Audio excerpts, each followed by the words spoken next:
In this video we hit the road.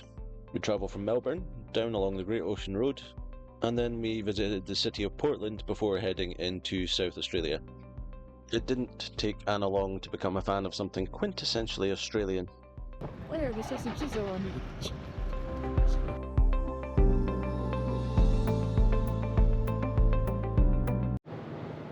Okay, so here we are setting off on our trip. I've got my obligatory Skittles, so I'm very happy.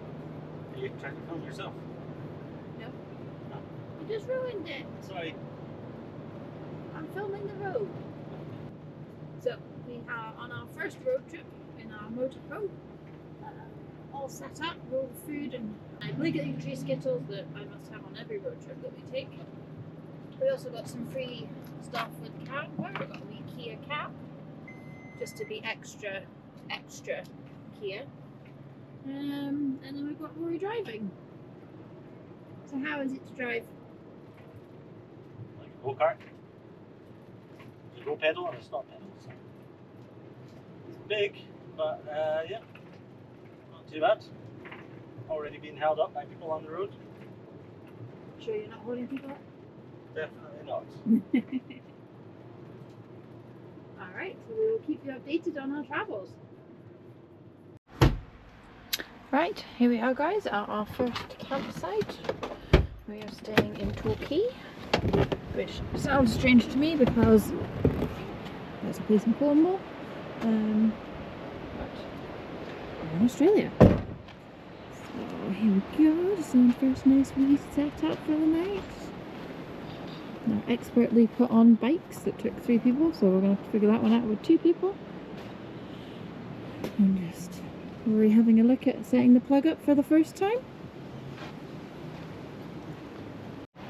Just arrived at our first campsite for the night and got power, so decided to take it easy and camp in a proper site for a couple of nights. We're planning on doing a bit more kind of off-grid, but we'll see.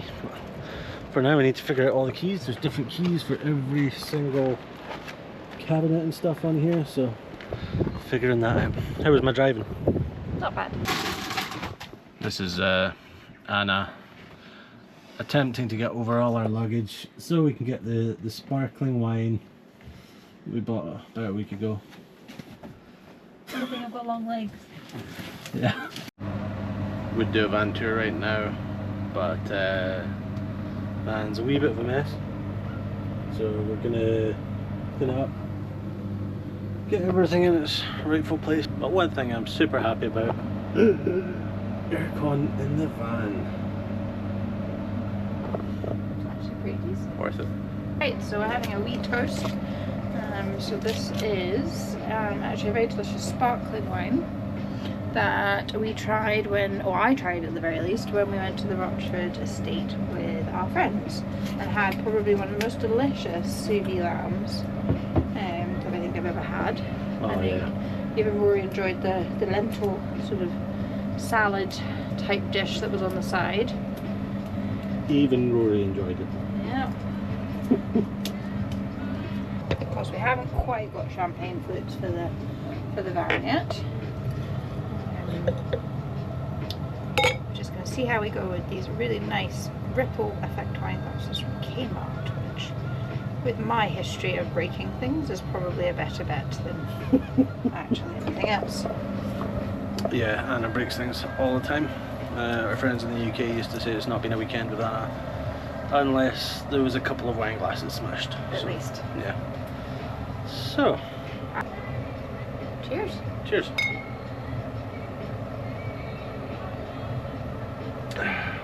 As good as you remember. So in the UK we had a camper van and called it Hamish's house because this wee guy called Hamish, it was his house, so we brought him to Australia and we found a wee nook for him in beside the telly. There we go. Hamish's new house. I'm quite a happy man tonight. I've just started creating the man drawer. Random cables, ratchet straps, laces.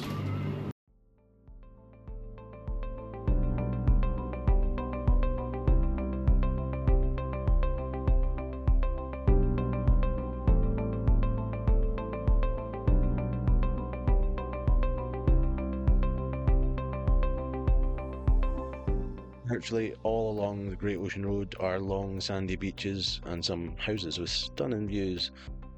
I have to say, if you want to feel what it is to be standing in front of a sandblaster, get yourself on one of these beaches on a windy day.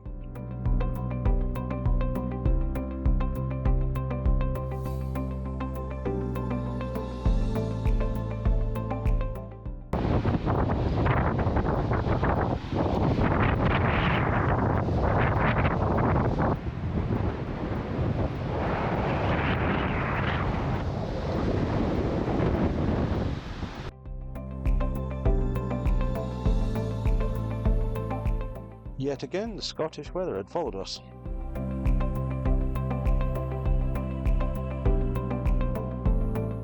We were headed for Apollo Bay on this day and decided to stop off for a walk along the Kennet River. Apparently it's very good for spotting koalas, but we didn't see any on that day. Stunning walk nonetheless.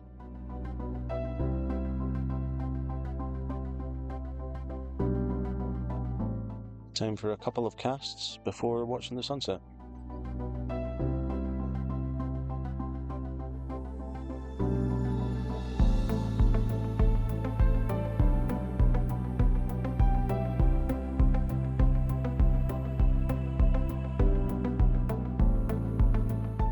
We stayed at Apollo Bay Recreation Grounds, which I think was about $30 a night. Pretty cheap and a really nice site on the edge of their oval.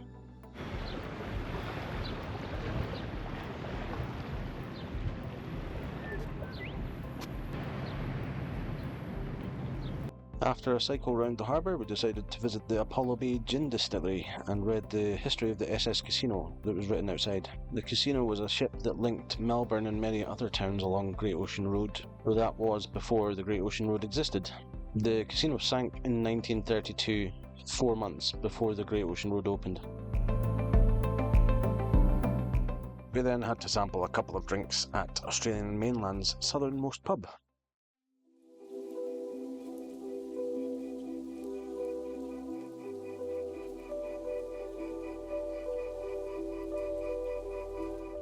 Leaving Apollo Bay and heading west, you entered Great Otway National Park. We went for a walk at Mate's Rest, which is a trail that goes through some of the rainforest there, or as Anna described it, like walking into the land before time maybe, because of the ferns.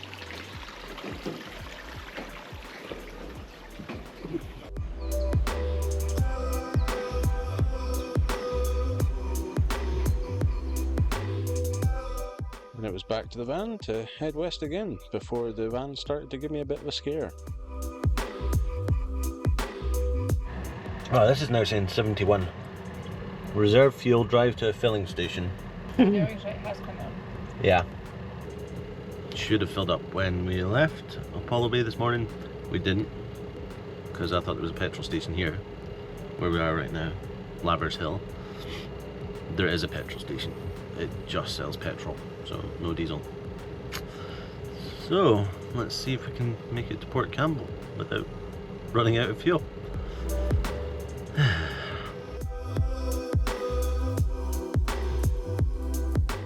After doing a bit of an eco drive, we stopped in at the 12 Apostles, which was absolutely mobbed. The 12 Apostles are 12 sea stacks.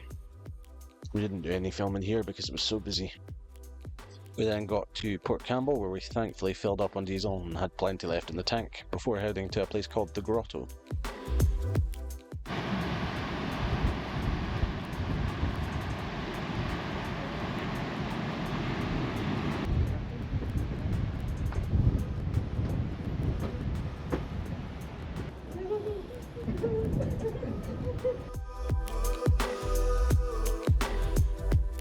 Hitting the road again, this time thankfully with a full tank of fuel. We stopped in at a BCF to buy a battery pack and a fan, as we were expecting off-grid to be a bit too warm.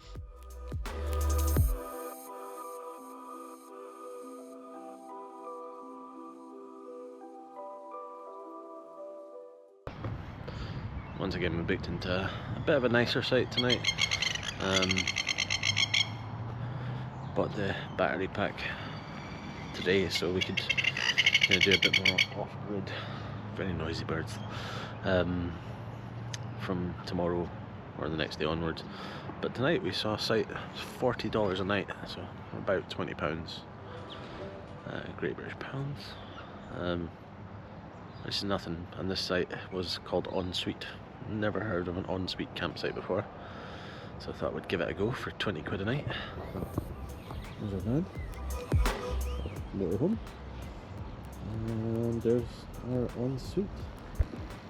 So instead of using the small toilet inside the van, we're having to walk all the way across the campsite. We have a little toilet. Mirror there. Proper shower. So yeah, quite impressed for £20 a night. Can't really complain. Tomorrow, exploring some of Portland, Victoria's first settlement. Portland is also known for having a really healthy population of koalas.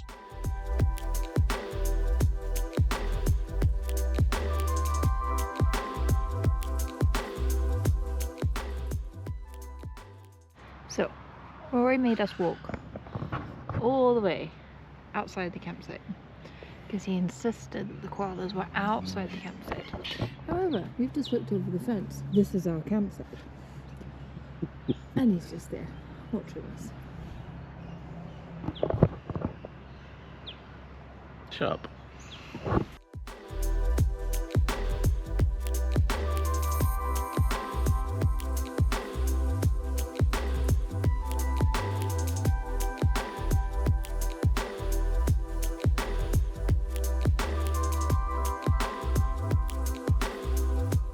Here's a bit of advice. Don't stand directly under koalas if you're watching them. Thankfully we never got pooped on, but yeah, we'll know that for next time.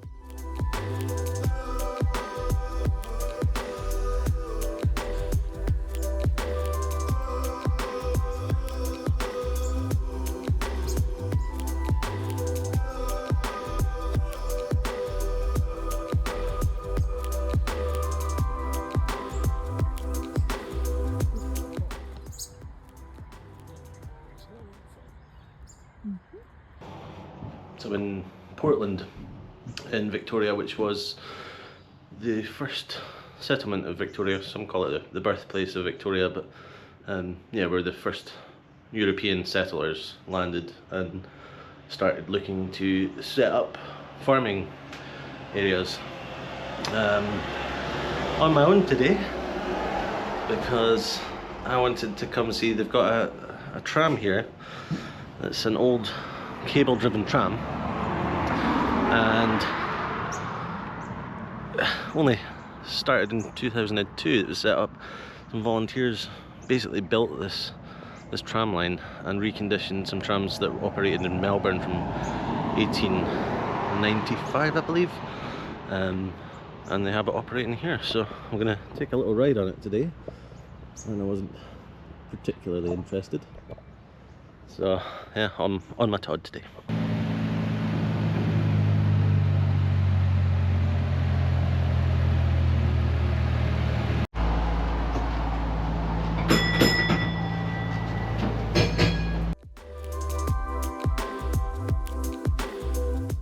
As you can probably hear, the tram isn't actually cable driven, it's retrofitted with a diesel engine.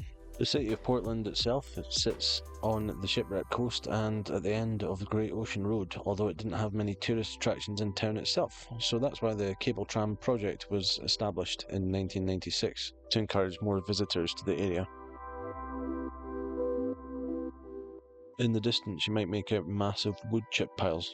Portland itself is pretty industrial and has aluminium and blue gum wood chip as its main exports.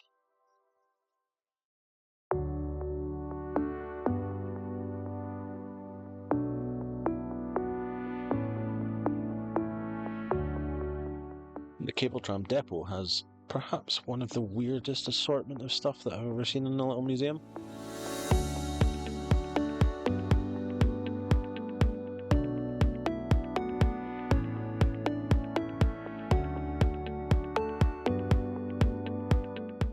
model railways, old vehicles, and of course, the largest private gemstone collection in the Southern Hemisphere. Weird.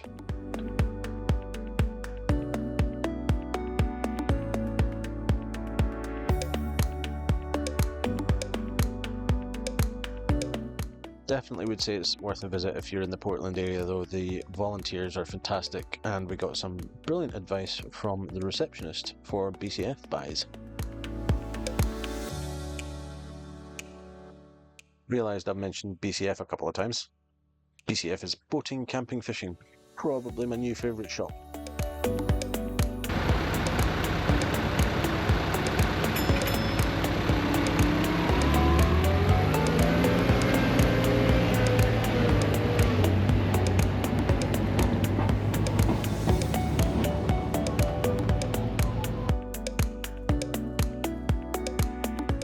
The breakwater here is over 1 kilometre long, so I went a walk on that after leaving the tram.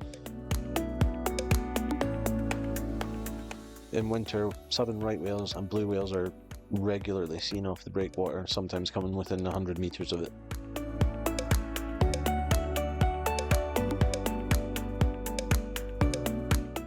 All in all, had a great time in Portland and would definitely recommend a visit. Yesterday I went on the tram system in Portland myself.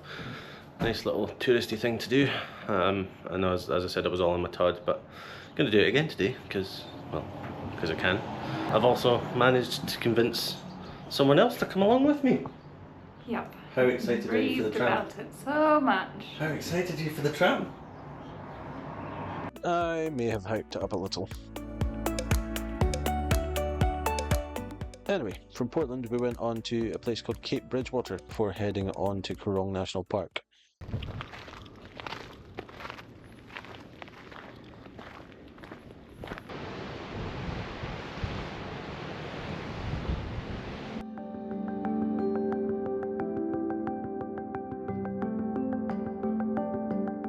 There's a nice walk that includes some blowholes and also a petrified forest, as they called it. There was an early theory that advancing sand had engulfed an ancient forest of coastal trees here, but it was actually, the formation is a collection of hollow tubes of limestone called solution pipes, eroded by millions of years of rainfall. Pretty interesting place. So how many flies are on my back right now? Yep.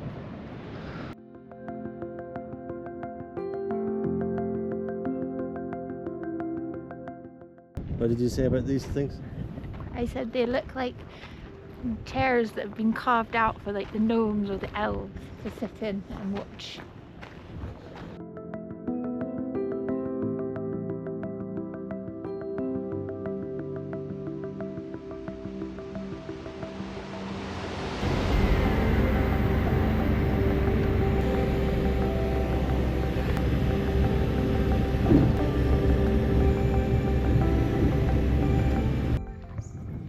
Campsite for tonight is 42 Mile Crossing in Coorong National Park.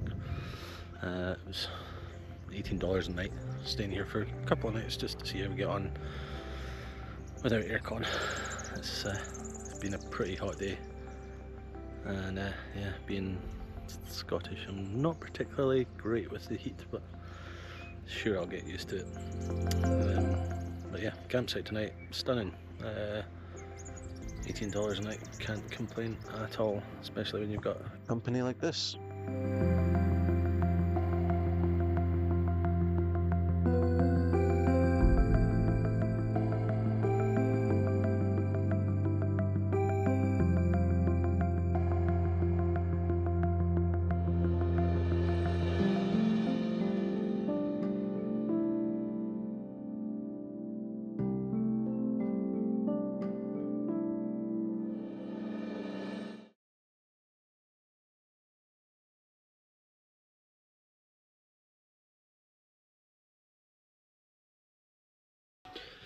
Yep, I'm a sweaty mess. It's quite hot in here, but cooking properly in in the camper van, well, motorhome. Yeah, that is Radox that's on the side. We've not quite figured out what we're doing yet and where everything goes, but yeah, just going to do a simple stir fry tonight. 22 degrees and he's a sweaty mess. 22 degrees and I'm a sweaty mess. Of course, sweaty mess. I'm not allowed to say on YouTube. Probably not. Of course I'm a sweaty mess. I'll edit that out. Well, here we are. As you can see, I'm just as red cheeked as he is. We have been watching kangaroos all evening through our windows. It's been a very refreshing sight, actually.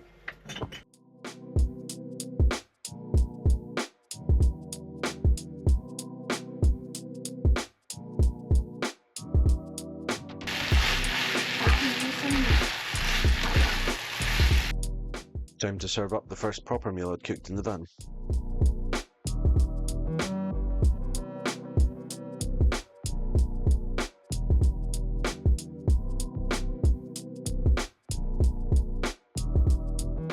The 32-mile crossing had a number of bushwalks that you could do, and one of them was a 1.5 kilometre bushwalk to the beach.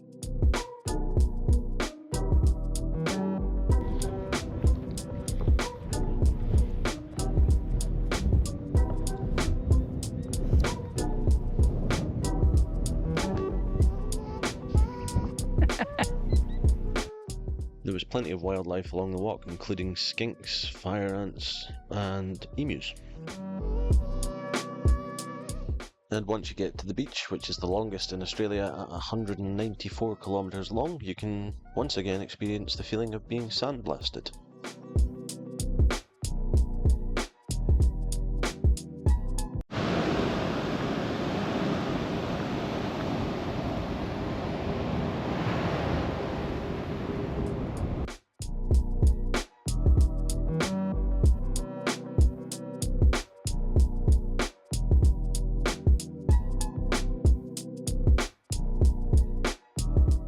After the walk, it was back to the van to make some dinner, which tonight we were having some steaks with a rub that I'd bought from BCF.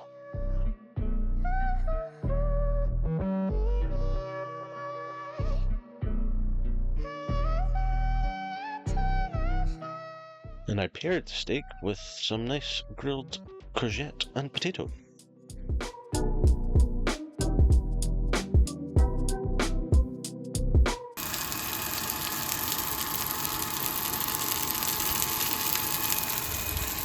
So it's our first steak dinner in the van, and as Rory has said to me, it's not his perfect steak because he likes it pretty rare, but for me it's pretty good. It's well done, I'm not going to say, but the barbecue rub is pretty tasty, and the steaks here are a bit fattier than we're used to, so I think it actually works really well in terms of texture. And what have you? Mrs. Elby. Just ignore the kangaroos fighting.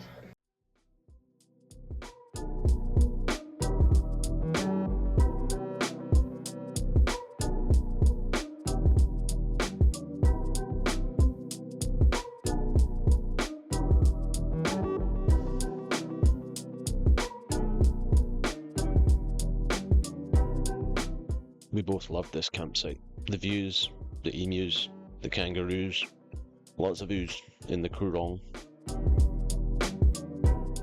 Definitely worth it for $18 a night, and I have to say it was absolutely stunning here, so well worth it. Anyway, onwards and upwards, hopefully catch you in the next one, where we head to the Fleurieu Peninsula. Hopefully I'm pronouncing that correctly.